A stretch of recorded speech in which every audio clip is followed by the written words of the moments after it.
Hello, my name is Mark, and this is the time of the year when I want to publish my top 10 games of 2024. The games are here, not yet, but I will show you the boxes in a second. The important thing is that those are the games not necessarily published in 2024, but new to me games that I played maybe for the first time or that I finally found time to play and to dig into this year 2024. So there may be some older games and there will be one game that hasn't been published yet, but we will see it a little later. Content about most of the games you will find probably on my social media, or on Instagram, I know, YouTube, Facebook, Twitter, and Threads, because I publish reviews and photos of all of those games. So if any of these games will catch your interest, you will find content about it on my social media. So let's start. So my number 10 is quite surprising. It's Let's Go to Japan. This is the Polish edition of this game. I played this game solo, of course, and I did a review on my Instagram, but to be honest, this is not the best game I've played forever for solo gamers. But the fun thing is that my daughter, she really loves this game, and she's 9, and we played this game many times in November, in December. We are taking this game wherever we go. On the weekend, for example, somewhere, we take this game with us. So the more I play this game, the more I like it, and maybe it's not the best game for solo, but as a family game, family plus game, it's great. We spent many hours playing this game, and I had a lot of fun playing Let's Go to Japan. So my number 9 is Skytier Horde. This is the box for Skytier Horde Monoliths, the deluxe edition. Monoliths is the second standalone base game from Skytier Horde series. And this is a cooperative fantasy game with tower defense elements. You choose your deck of allies, then you choose a horde and a boss, and your goal is to defeat the boss before it depletes your deck of cards or destroys your castle that you have to defend. This game is really well designed for solo gamers, and I think it was designed with solo gamers in mind, and a lot of replayability. This is a standalone game, but you can treat it as an expansion for the first Skytier Horde game. So if you combine those two games together, there is so many decks, so many cards inside. This year there was the third campaign on GameFound called Skytier Horde Campaigns, like a third expansion or third standalone game, depends how you look at it. So when it comes out next year and you combine everything together, it will be a massive game of cooperative fantasy fun. My number 8 is Torgal, the board game. It's a very surprising game for me because I remember this game from crowdfunding campaign, but I'm not that huge Torgal fan. I read some comic books when I was a kid, but I don't remember a lot of them. So I didn't follow the crowdfunding campaign, but then when the game was released, I played it and I really loved it. Probably because I can see some similarities to Robinson Crusoe, another game from Portal Games that I really love. But it's a nice, clever mix of a Euro game, you can say survival game and adventure game even. It's not a storytelling game, but you have some story elements inside. You have the storybook and you read some story excerpts depending on your choices in the game.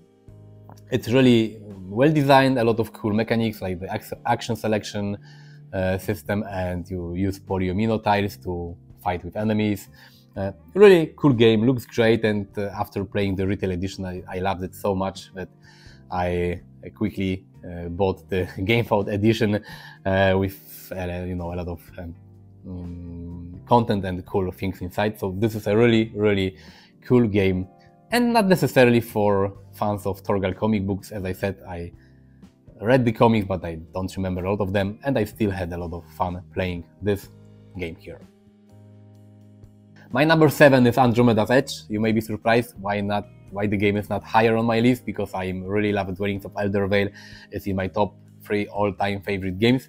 Basically because I think Dwellings of Elder Vale are a better game, at least for me. I love it a little more. Maybe because I love fantasy games, and maybe because I played a lot of times Dwellings of Elder Vale. But Andromeda's Edge, game mechanically similar to Dwellings, but more advanced, I would say. Outer space, you discover new galaxies, you fight with aliens, you fight with each other. It's like a Euro game combined with some Ameritrash elements. You have combat, a lot of combat, dice-based combat, so a lot of randomness in it as well. A beautiful game, looks amazing and plays really, really well, no matter if you want to play multiplayer or solo. There is a big chance that this game will get higher on my personal all-time list, but I need to play it more. I didn't play it as many times as I wish I would, so for now, for this year, it's my number 7. My number 6 is Leviathan Wilds. Biggest surprise of 2024 for me. I have never heard about the publisher of this game, and I, to be honest, never heard about this game before.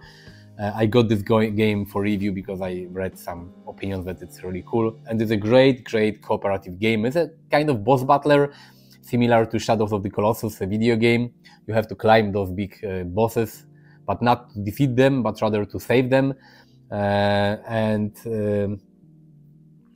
A lot of replayability, a lot of bosses inside, and then different classes and characters that you can choose. Plays great, feels great, it's very challenging, and this year they had another crowdfunding campaign with a reprint of this game and with another small expansion. Amazing game, and if you like cooperative game and with unique theme and unique mechanics, because the whole game is about climbing the Colossus, the bosses. Great game and a big surprise for me. I highly recommend Leviathan Wild. If you have never heard of this game, check this game out.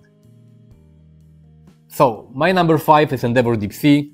Great Euro game with kind of easy rules. The game is not very complicated to learn, but the gameplay itself is quite advanced and interesting. It's about saving oceans and discovering, oceans and sea and diving down and, doing all the ocean stuff. Looks great, looks amazing, production quality is great, and you can play this game cooperatively, you can play it solo, you can play competitively. There are not that many Euro games that you can play co-op. I played this game with my daughter, she's 9, and she understood all the rules, so as you can see, the rules are not that complex, but the game is challenging. You have 10 different scenarios, and each scenario gives you different goals and things that you have to achieve, and different layout of all the ocean tiles. Amazing game, looks great, plays great, it's not that complex, not that long, but very satisfying game. I think that every year there is a Euro game like this that surprises me, and I have a lot of fun playing. Last year it was Distilled, not a very heavy Euro game, but very fun to play. This year it's Endeavor Deep Sea, another not that complicated Euro game, but very fun to play. My number 5, Endeavor Deep Sea. My number 4 is Cthulhu Death May Die, Fear of the Unknown. This is the second standalone game. The first Cthulhu Death May Die is in my top 3 all-time favorite games. This game is not higher, probably because it's not that, I would say, innovative and surprising as the first one. After I played the first Cthulhu Death May Die, it was like, wow, what a fun game, what a unique game. I can play as investigator, but I don't have to fear the cultists and the great old ones, but I can fight them. Really great action game. This one is great as well, it plays really well, really fun, but basically it's more of the same. You get more investigators, more scenarios, more monsters, and new great ones, but it feels just like the previous Cthulhu Death May Die. But I love this game. There was no option that this game will not be on my top 10 list of 2024. So my number 4, Cthulhu Death May Die, Fear of the Unknown. My number 3 is Fate Forge Chronicles of Khan. I have written a lot of good things about this game already on my social media. I think this is the best adventure game that was released in 2024.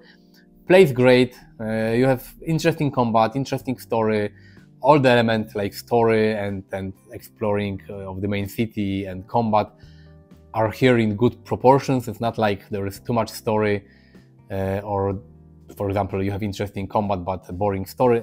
All the components or elements of this game are interesting and well designed and plays well.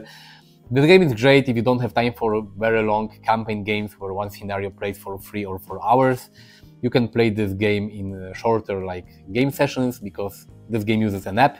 I know that apps in board games are not something everyone loves, but in my opinion this app here is really well designed, and it basically replaces the long storybook with all the story of this game, so you don't have to look at all the paragraph and stories in a book. You read it in the app. But thanks to the app, you can save this game however you like. You can play like one combat, you can play for 1 hour and then save this game. So if you don't have time for long scenarios or very long campaign games, this one feels really great.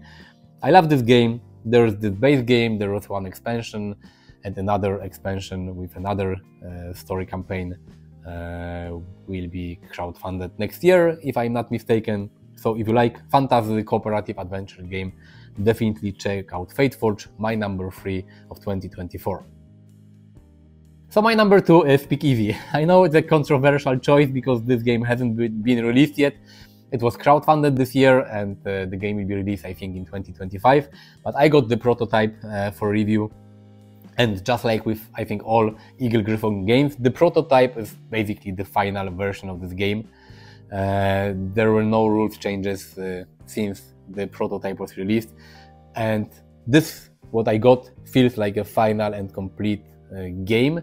I played this game many times, and I played this game solo and multiplayer and with friends and alone. I love this game, it's an amazing Euro game.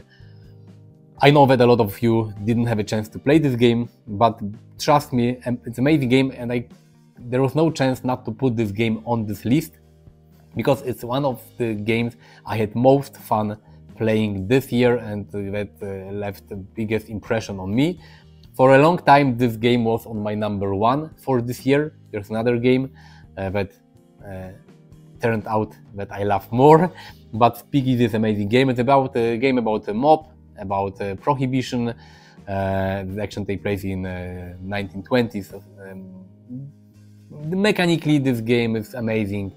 What you do in this game really fits with the theme. It's not like a game about mafia and prohibition, but what you do in the game doesn't matter. No, everything you do in this game makes sense. Heavy game from Vita Lacerda, looks amazing, plays great. Maybe not his most difficult game, because I think that Inventions or maybe On Mars are more heavy, but it's a great game. I'm more like an adventure type of person, and my all-time favorite games are rather adventure games and fantasy games and cooperative games, but still I really love Speak Easy. Great game, looked great. When the game gets released next year, really check it out. I can highly recommend Speak Easy. I love this game. Just like this, great Euro game. So this is my number 2. My number 1 is Arkham Horror, the card game. I know this game is quite old, it's not a new game, but please remember that my list, this is the list of the games new to me that I had most fun with this year.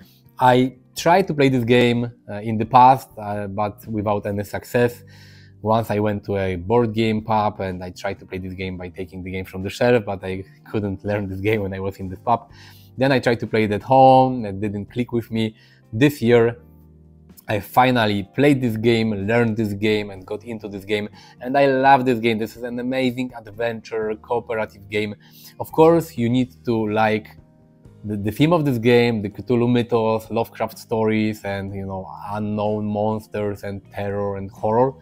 If you don't like this kind of games, you will not probably like Arkham Horror, the card game, but if you do, or if you are open to different stories, this is an amazing game with all the scenarios and cycles and endless gameplay options are here. Of course, this is just the base game, and to have most fun with this game, you need some expansions. But what the creators do with this game, with just cards and tokens, is amazing. Sometimes when I play this game and I take out the components needed to play a scenario, I have like 2 small decks of cards, 1 deck for the scenario, 1 deck for my investigator, and just like a bunch of tokens, and that's it. But this game gives you so much with so little components. Nowadays, with all the Kickstarter games, with a lot of plastic and components, I don't know, gold coins, big miniatures and everything, sometimes you get a Kickstarter game that costs a lot and has a lot of components, comes in 20 boxes, you open it and you play it and it's like a mediocre. And this game is a very modest game, just cards and tokens, but it's so much fun. I love this game, amazing cooperative game. I even have a series solo in Arkham on my YouTube channel. It's in Polish, but it's a series of a series where I introduce people to Arkham Horror, the card game. So I played this game a lot this year. I played some cycles and standalone scenarios, and and this is the game that I had most fun with in 2024. Of course, I plan to continue this game next year, but this game will not be on my list for next year because this will be not a new to me game, but I plan to play this game a lot next year and even next year and maybe next year.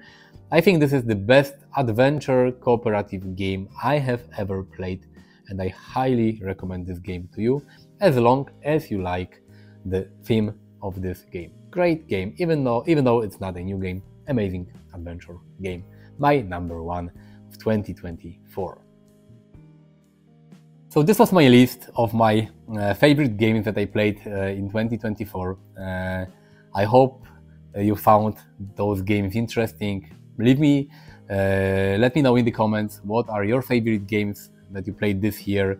If any of these games that I showed you were surprising for you or not. I'm really curious.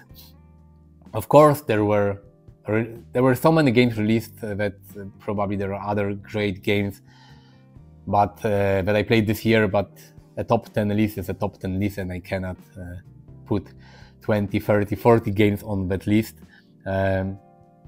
There were games that were released for the first time in Poland, for example, like Too Many Balls or Voidfall. There was this new edition of Robinson Crusoe, but I couldn't put those games on this list because I already played those games in the past and I know those games quite well. But very fun year for board gamers and very fun year for gaming, and very fun game for solo gamers, because I think that a lot of games that are great to play solo were released this year, and a lot of games that I have fun playing. So play games, continue playing games, solo, multiplayer, however you like. I wish you a wonderful Christmas and I wish you a great New Year, and see you in 2025. Bye bye.